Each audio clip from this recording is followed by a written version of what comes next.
arriver. Combien de personnes comprennent le français ici? Combien ne comprennent pas le français? OK, je voudrais juste résumer un peu ce que je viens de dire. Parce que c'est important qu'on le fasse dans les deux langues de notre grand pays. Parce que ça va valoir partout. Regardons ce qui s'est passé cette semaine. M. Harper s'est engagé à investir 600 millions de dollars. Je me suis engagé à investir 575. C'est à peu près la même chose. Comparons pourquoi. Lui a proposé de réduire la taxe sur le diesel de 2 cents. 2 cents. Savez-vous de combien le coût du diesel a augmenté hier seulement? 2 cents. Alors, une augmentation une diminution de la taxe sur le diesel de 2 cents sur 4 ans, et en 1 jour, c'est annulé. Tout le monde sait bien que c'est une politique démagogique, que c'est le contraire de ce qu'il faut faire, parce que ça nous donne l'illusion qu'on peut ne pas avoir à changer, continuer à utiliser les énergies fossiles d'une façon exagérée par rapport à ce que ça coûte et ce que ça pollue. Maintenant, regardons ce que nous, les libéraux, avons proposé. Nous avons proposé de donner un rabais d'impôt de 10 000 $, donc 10 000 $ dans vos poches, dès l'instant où vous efforcez de réduire votre consommation d'énergie et donc votre pollution dans votre maison. Plus une hypothèque verte qui fait que les premiers 10 000 $ que vous dépensez sur votre hypothèque, il n'y aura pas de taux d'intérêt là-dessus. Et plus encore, pour les gens qui sont à faible revenu, nous allons travailler avec les provinces, les municipalités et les coopératives pour faire en sorte que leurs logements et leurs habitations soient plus efficaces sur le plan énergétique. Voilà comment on va créer des emplois verts et un pays plus compétitif, plus juste et plus vert. On le fera partout, en Colombie-Britannique, comme au Québec, en anglais, comme en français.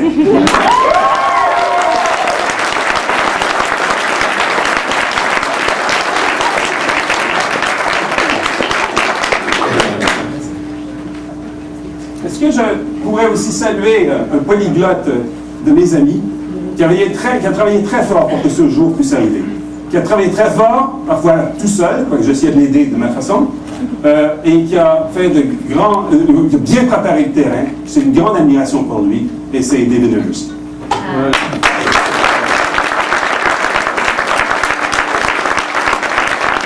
Yes. Monsieur Dion, en français, s'il vous plaît. Oui, ça fait plaisir. Étant donné les forces du marché international, est-ce que c'est encore possible que le gouvernement fédéral peut sérieusement protéger les droits démocratiques des citoyens et citoyennes canadiens sans capituler à la demande des compagnies multinationales?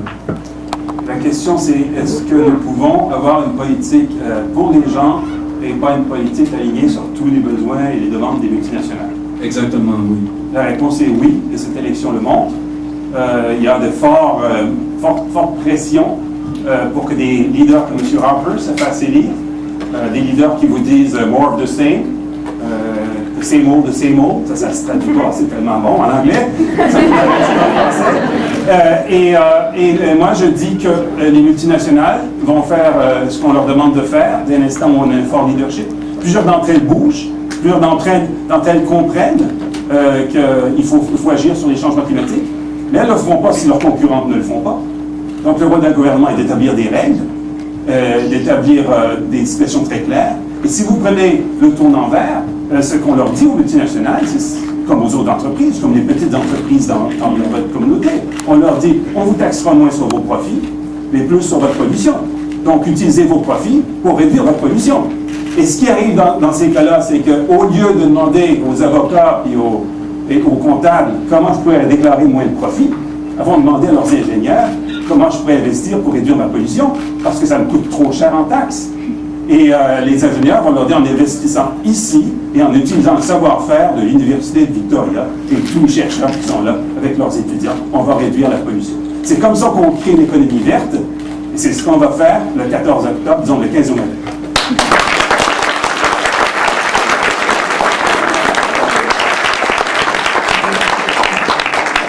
Bonjour Monsieur Dion, je m'appelle Willy Fanning. Pour que mes collègues anglophones puissent me comprendre, je vais vous demander ma question en anglais. Just yesterday, Stephen Harper dismissed yet again your Green Shift plan and saying that it would divide the country. Now he's been toying with Quebec with this, and my question to you is, what is your response to Mr. Harper's completely irresponsible political play in Quebec by playing with the sovereigntists and the separatists and reopening a debate which is not necessary for this election or for the good of our country's political unity. And Mr. Dion, I am not a francophone, but in BC there's the third to second largest francophone population in Canada. And so, Mr. Dion, I say the West cares and I care about political unity. Thank you. Parce que c'est quand même assez fondamental ce qui s'est produit hier. Afin de gagner une élection, Stephen Harper est prêt à aller très bas, très très bas. Et d'aller prétendre que le débat sur les changements climatiques va faire en sorte que nous, les Québécois, on ne veut pas travailler dans le même pays que vous, les gens de Colombie-Britannique, est complètement irresponsable. Et même les chefs indépendantistes, M. Doucet et Mme Marois, n'y avaient pas pensé à celle-là. C'est la première fois qu'un chef fédéraliste invente une raison pour se séparer que les indépendantistes ne veulent pas eux-mêmes. Parce que moi, j'ai quand même des amis indépendantistes au Québec. Jamais personne ne me dit on va se séparer parce qu'on ne veut pas travailler avec les autres Canadiens pour lutter contre les changements climatiques. C'est une invention de Stephen Harper. Et ça montre à quel point cet homme est prêt à faire n'importe quoi pour gagner une élection. Et seulement pour ça, on devrait cesser de le considérer comme un leader pour notre pays.